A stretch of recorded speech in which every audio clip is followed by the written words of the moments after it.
Very happy to be joined in studio this morning by Micah White. He is the author of The End of Protest, a new playbook for revolution. He's also the co-creator of Occupy Wall Street. Welcome to Montreal. Welcome to the show. Thank you. It's a pleasure. I think it's such a fascinating subject that you sort of tackle in this book. Can you tell us if you think that currently protest as a means of social change, are you saying that it's no longer effective? Yeah, I think that the core insight is that we've seen the largest and most frequent protests in human history. There was just a protest of 1 million people in Brazil. Protest is constantly something that's going on right now. And yet it seems to be also something that's no longer effective. And so basically I say that protest is broken, that we're doing this behavior, this repeated ritual, but it's not achieving the results that we want. But why is that? Why is it not as effective as it was, for instance, during the civil rights movement? I think the main reason is because activists have basically been chasing an illusion. We've been telling our stories, telling ourselves a story about how social change happens that basically goes something like, you know, if we can get millions of people into the streets, largely nonviolent, unified around a central message, then change will have to happen because our elected representatives will have to listen to us.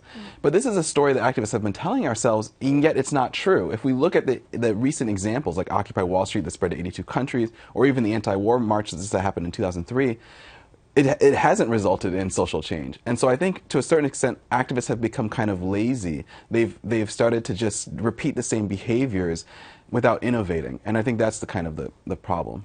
And we've actually seen it here in Montreal. We've seen protest movements that haven't gotten us very far. The Red Square movement, students protesting in the streets for tuition, our own Occupy Montreal, pension reforms.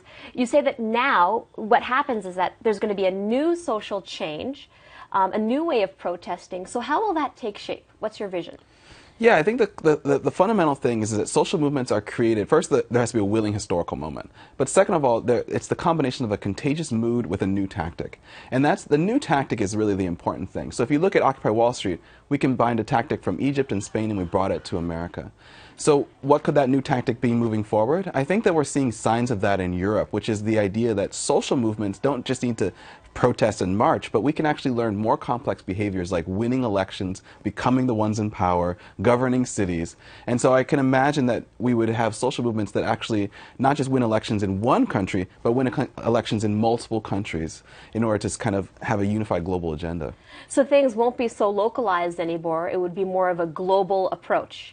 Right. I think that the beauty and the power of Occupy Wall Street and the Arab Spring and all these movements was that it spread to so many countries. I think that the fundamental challenges that we face as humans right now are global challenges, and only a global social movement can solve these things like climate change, income inequality, and this kind of thing. Well, I was going to ask you about that. What do you think will be the biggest issues that our generation will have to fight? You know, I think the thing about revolution is it always comes as a surprise. And so it's very hard to predict what's going to be the trigger point. But if I were to use my revolutionary intuition and kind of guess what it's going to be, I think it's going to be a women's movement. I think that women are going to rise up in some sort of beautiful social movement, and that we're going to wake up one day and we're going to see women of all ages in the streets protesting in new and innovative ways, and that it's going to spread to many countries. So it's going to be kind of like Occupy Wall Street in the sense that we'll wake up one day and we'll be like, why are all these women protesting? And why are they protesting in such a different and strange behavior? But that it'll spread, and that women will start to realize that they can build a social movement that gains political power for women. So I think that if I were to guess, it's going to be a women's social movement. Wow, Micah White is the author of The End of Protest, a new playbook for revolution, also the co-creator of Occupy Wall Street.